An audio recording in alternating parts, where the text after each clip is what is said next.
Alrighty.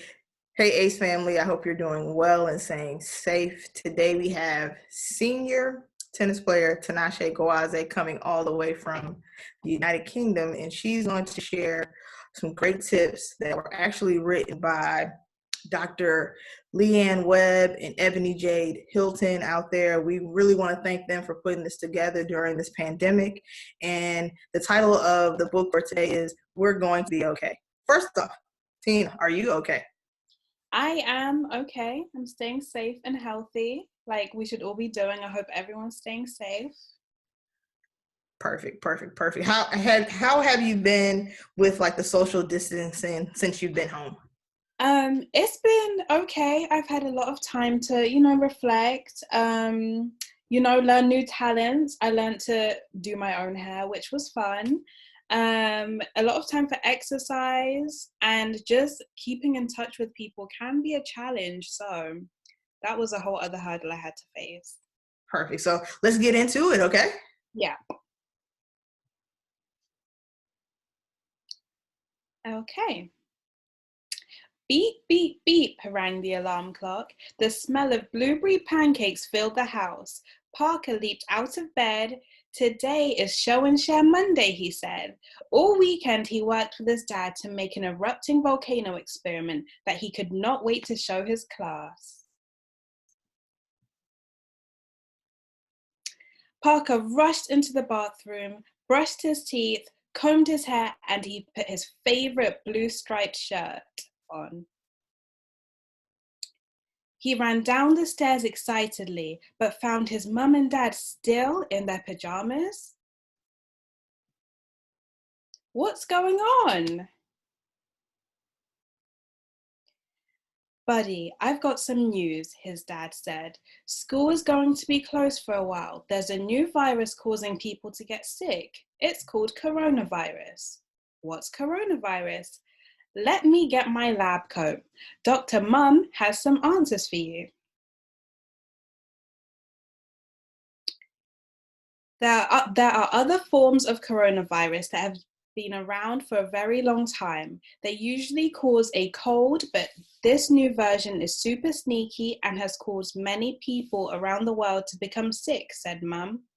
The other names for coronavirus are, as you can see here, SARS-CoV-2, coronavirus, and COVID-19.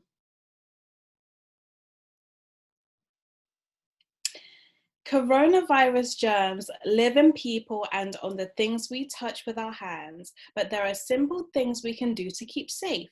Here are some ways we can stay safe. Simple things like what Parker said, I'm scared. Wash your hands with soap and water for 20 seconds and remove all germs. Cover your nose and mouth with a washable face mask or scarf. Stand at least 6 feet away from other people when you're out in public. Leave your shoes at the door. Don't touch your hair or your face, even with gloves on. Keep your home clean. Stay healthy. Make sure you eat healthy snacks, exercise every day, practice positive self-talk. When you're feeling down, talk to someone you love. You can also journal or express yourself through art. Try and think about things that make you happy. Get plenty of rest every night. Take walks outside with an adult and stay connected. Video chat with your family, friends, and teachers. Save extra water and food each week in case your neighbors get sick and need help. If a neighbor becomes sick, cook them food to help them out until they feel better. Send a card or email and call your friends and family to check on them. Find unique ways to celebrate friends on their birthdays.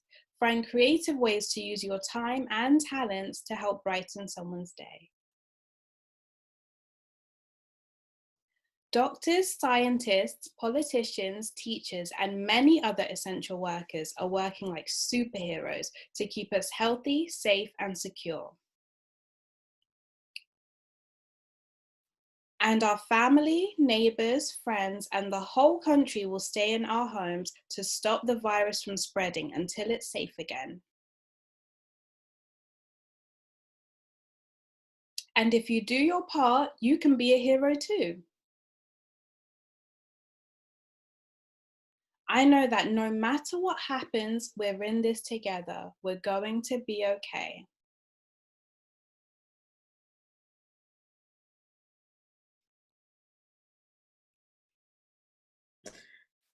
So thank Tina. That was great. There were some good points there. So I know your mom's a nurse, right? Yes.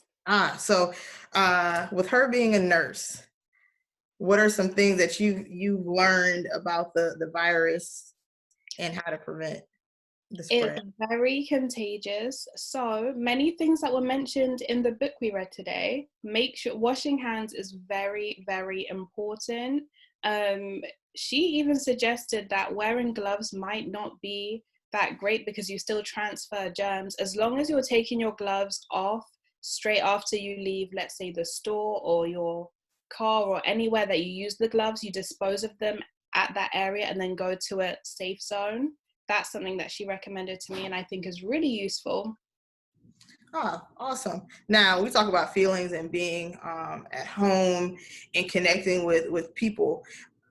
What has been, because you said like it's hard, you think because you're home you would, oh, I call all of my friends and it'll be okay, but sometimes you just don't feel like talking, like, and we've been in our homes. So how, like, from this slide today, like if you could express how you feel today, how do you feel? I feel good today. I managed to get some exercise. I spoke to my friends. Speaking to people outside of the house and like staying in touch like virtually is really important to keep spirits up and just making plans for when, you know, this is all over, and like having plans for the future is really important.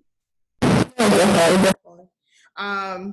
Also, from like there were some great things that we touched on the book, but what is one thing when it comes to being creative and being active? What's something that you've done? I know personally, I work out about 3 days a week in my living room, and then I've actually started to run a bit in my neighborhood. So, what are some things that you've done to stay active that are creative? So, I get bored of exercises very easily. So when I do get bored of my like general day-to-day exercises, I'll like Google like dance workouts or like, you know, Afro-Caribbean workouts. And it's a fun, you know, change of scenery, you know, change of environment. So I recommend that to anyone that gets bored of, you know, squats. Squats and push-ups. Yeah. Because when this first started, the first week it was like everybody was challenging to you to do like 20 push-ups, and I'm like, that's not. Yeah. I- No. I'm I'm not doing the push-ups. But for everybody that did it, kudos to you. Yeah. If you could give some advice for maybe like these young children that are home and dealing with brothers and sisters, because you have a bit of brothers and sisters, don't you? Family. I have siblings. I'm not with them right now, but those who do have siblings, you're very lucky to have other people to be sharing this experience with, even if they may annoy you. It's so much better than being completely alone. So please be grateful for your siblings. Ah, man. So you heard it here from Tinashe Gwaze from the Coppin State University tennis team, that be thankful for your brothers and your sisters because they are a hidden blessing. But I want to say thank you for your time today, Tina, and hopefully whoever gets to listen to, our little chat and they got something from it. And also, we will share the link for this resource. There are a lot of activities that we haven't gone through that you can use throughout the week to connect with your children. And also, shout out again to Dr. Webb and Dr. Hilton for putting together these resources. Definitely we need it. And stay safe and stay positive, good people. Bye. Bye.